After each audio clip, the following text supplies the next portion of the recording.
Hello, my name's Gerald Atchley. If you don't know me, you're probably lucky. I'm a therapist. I work with federal probationers that are just getting out of the pen. Yeah. Look at that instead of me, you'll be all right. Anyway, today we're going to talk about anxiety. One of the things I deal with all the time being a therapist, and enjoy working with folks that have anxiety. I don't know why, but I do. I notice a lot of things about them, and some of those things we're going to learn about today. I'm going to look at basically the three ways that we have of getting past our anxieties, ways to heal from it, and why we have anxiety. It's actually a God-given trait. So one of the scriptures we're going to be looking at that kind of interesting, it's Philippians 4:6. It says, "Do not be anxious about anything, but by every situation, by prayer and petition with thanksgiving, present your requests to God, and the God of peace will sanctify you, set you apart for good works." Sanctifying is setting us apart. God knew us before we were even born. He knew who was going to accept him and who wasn't. And I believe from that point, he starts a plan for our life. We have a life that is dedicated to him, and he wants us to be successful and happy and not have anxiety. But he had to create anxiety in our minds. Anxiety is part of our defense mechanism to keep us safe and alive. But from the time you were born, God put a plan in your life. You were on a path. And that path, along it, he has to send different things your way to teach you, to train you, to meet people that will help you along the path so that you can finally fulfill what God has for you to do. Anxiety is part of that. We have to learn to overcome anxiety. The way that anxiety works is simply you get an excess of adrenaline and cortisol. Adrenaline makes you work faster. It gives you more energy. The cortisol covers all your organs. It's kind of a clear, milky-looking liquid. It hardens everything up inside. So if I'm going to get in trouble, if I'm going to get in a car wreck, for instance, I'm going to get flooded with adrenaline. I'm going to get flooded with endorphins, so it's going to be a painkiller, and I'm going to get flooded with this chemical, cortisol, that protects my organs, maybe keeps me from dying. So anxiety is not a bad thing. If it's what it is anxiety is actually a theme park. The theme park has rides in it. So it's part of who we are.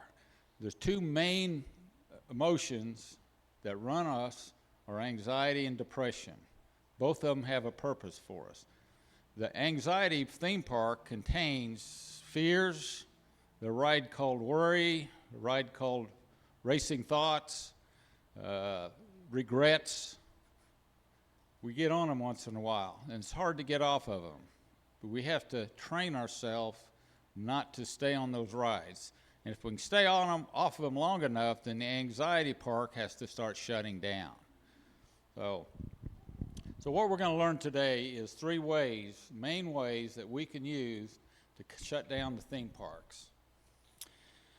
We're going to look at three main ways. Now I came across these in AA, reading up on it. I work with drug addicts also. Most of the folks coming out of prison, actually in the federal prison, they have access to all the street drugs that you can imagine. They're pretty expensive, but anybody can get them in there, alcohol included. What I learned from AA and working with these folks is everything that is an addiction therapy is based on these three ways to kill addictions.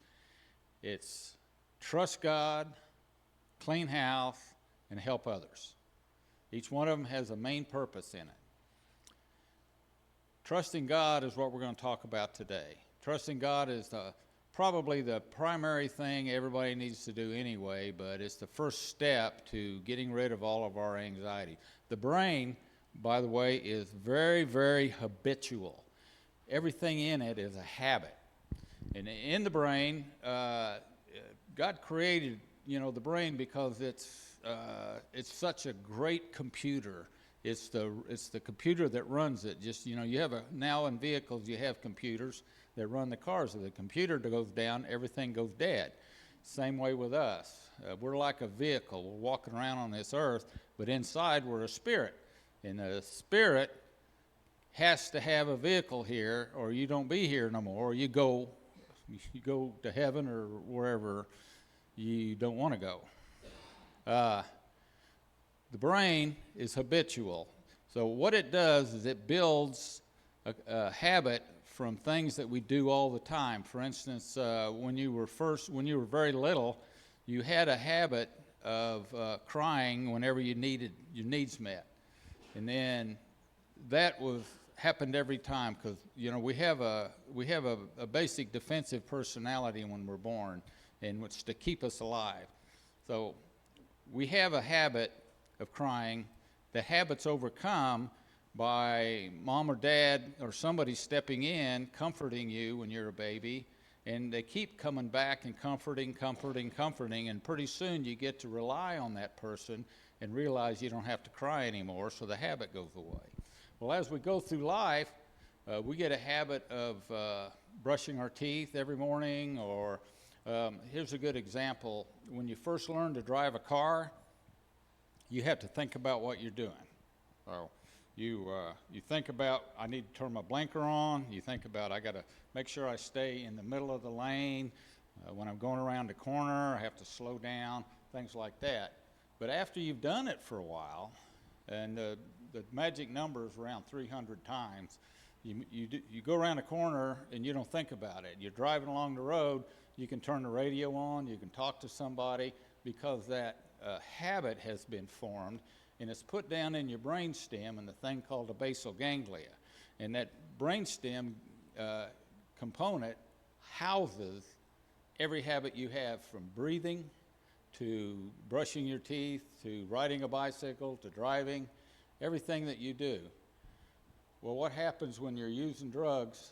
The thing about drugs is you use it because mostly guilt. That's what I've discovered anyway, is we feel guilty, we feel shame, and we don't want to feel it, so we cover it up.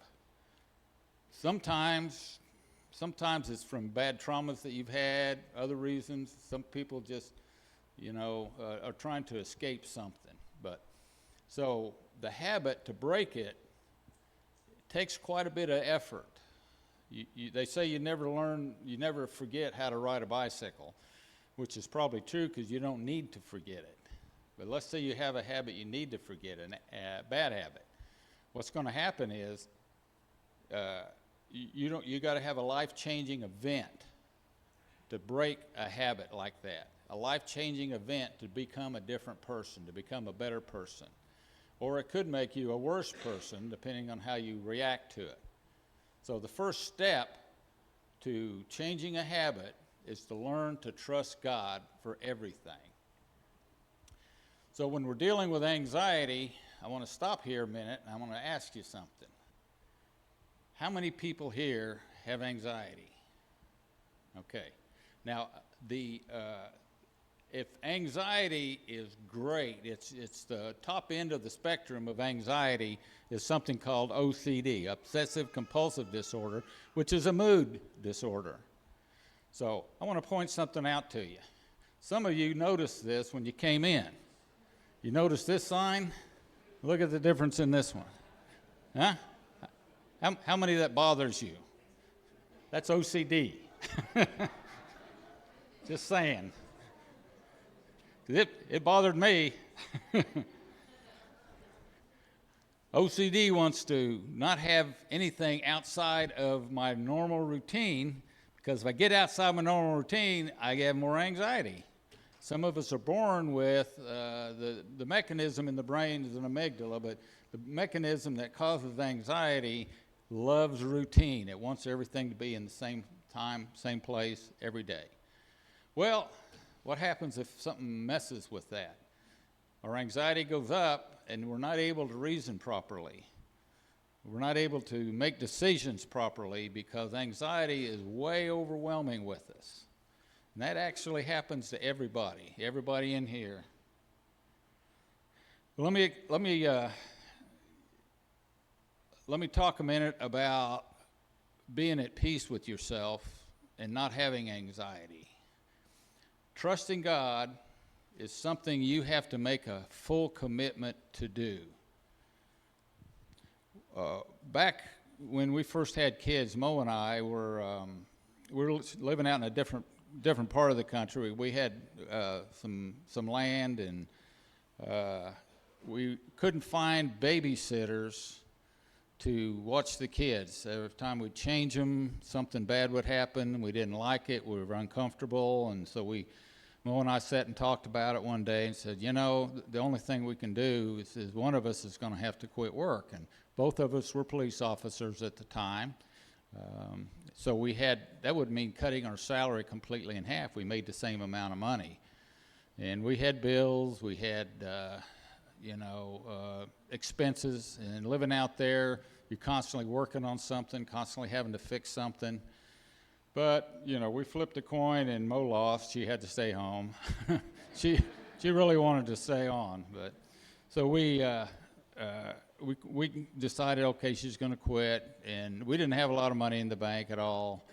But I remember specifically I went down to the mailbox, which is way at the end of our driveway, which is a half a mile long. And I'm down there and I'm praying and I'm saying, Father, don't know what we're going to do.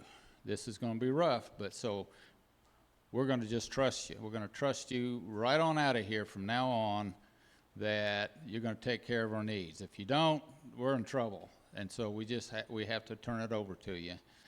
And anyway, I went to the mailbox, opened it up, and in there was a letter, and it didn't have a return address on it. And inside the letter was $200 and a little note that said, thinking of you. And I don't know who it came from because me and her, either one, told anybody that we were going to have problems financially. But God knew it ahead of time, and he put it on somebody's heart ahead of time, and it helped us through. So from that time, we both felt better, more comfortable, and so we had stuff that we were, hobbies we were doing. We had a 56 Chevy, a couple bodies for it. I had just bought a new motor for it, a rebuilt 283, new rebuilt transmission, all the components we needed to make a good running car out of it.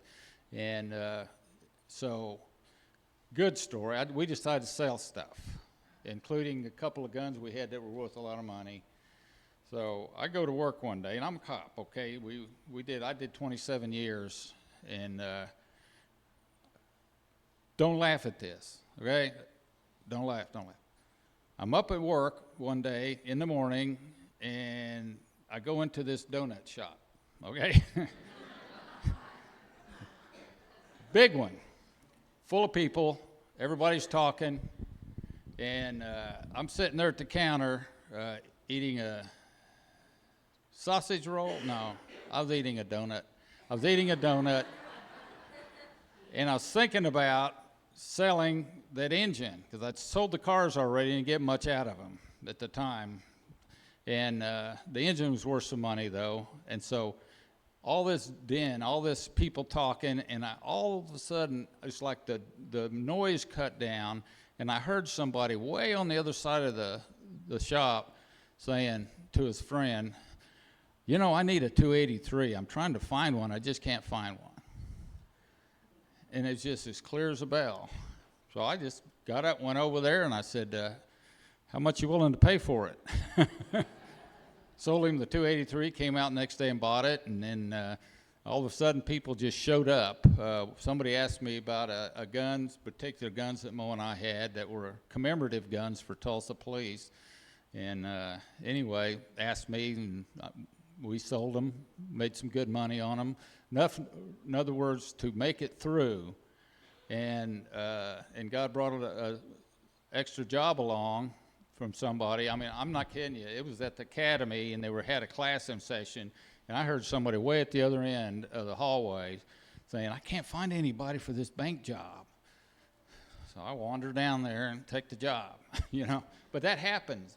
It kept happening, and it's still happening even today, is that we learned to trust God for everything, no matter what. If I can remember, you know, running out of gas. I needed gas to get to work, and I wasn't going to have any money. And this is living here in Inola. And went out there, and I drained all the lawn equipment and got enough gas to get into work. And I don't even remember what happened at work, but the money, somebody gave me some money or something. I didn't ask and tell anybody, we never have. But God always provided. And I was able to get home and make it till payday that way. And haven't had any problems since then. But I think God, once you decide to trust Him, He makes the way. He will take care of you. But if you worry about it, I think it stops the funnel from flowing. I think it's like a cork in it. Trust in God. Proverbs 3 says, trust in the Lord with all your heart. Lean not unto your own understanding, but in all your ways acknowledge Him, and He will make your paths straight. So we have a path through life. He makes it straight. We drive into a ditch. You know, we take the wrong road. We're not paying attention. We get to worrying about something. Anxiety overcomes us. This morning, okay, I'm coming up here to the church early, and I'm thinking I'm supposed to be there at 8:30 it starts, or was it 8? I can't remember. 8:30 or 8? What was it? Oh man, I better hurry up just in case it's 8 o'clock. You know, I'm gonna exceed the speed limit. I'm gonna drive fast. I'm start putting on the gas, and I said, what are you doing, man? You're going up there to talk on anxiety. What the heck's wrong with you? So I slowed back down, said, oh, well, you know, best to do it right, and eased on up here, and there wasn't but one car in the whole parking lot, and it was Shane's. That's what anxiety does for us. It tempts us. It wants us to fear, wants us to worry, wants us to, you know, have regrets. So one of the best things I ever did for myself was go back when I'd have a regret about something and close my eyes and pray and say, Father, I ask you to forgive me for that, whatever I did. I forgive you, Gerald. I forgive myself of it. Regrets are something you can forgive yourself of. Forgive you, Gerald, about it, and I forgive so-and-so in that. They shouldn't ever have, you know, acted that way, but I forgive them. And then when I would open my eyes, it was gone. The regrets were gone. And I did those every time they came up, probably for a good year. And it got to where they weren't coming up hardly ever, and then now I don't have any at all. They're just gone. I look back, and it was just part of life, something that happened, something that went through. But you can reduce your anxiety down merely by using forgiveness therapy on yourself, things like that. So anyway, moving along, Galatians 2:20.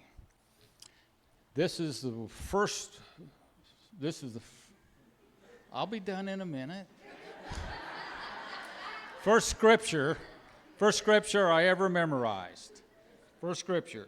It is no longer I that live, but Christ that lives in me. And the life I live in the flesh, I live by faith in God, who delivered me, who loved me and delivered me and cleansed me from all unrighteousness. Right? Amen. And so God will take care of it, but you have to make yourself believe it. You got to be in a position where everything's going to go wrong in your life unless you trust Him. And then He'll come through. And once He comes through for you a couple times, you'll realize He's going to do it every time. I got you? Okay. Anyway, next week we're going to talk about cleaning house. We're going to look at how to make ourselves right so that we can be more at peace with ourselves. So, thank you.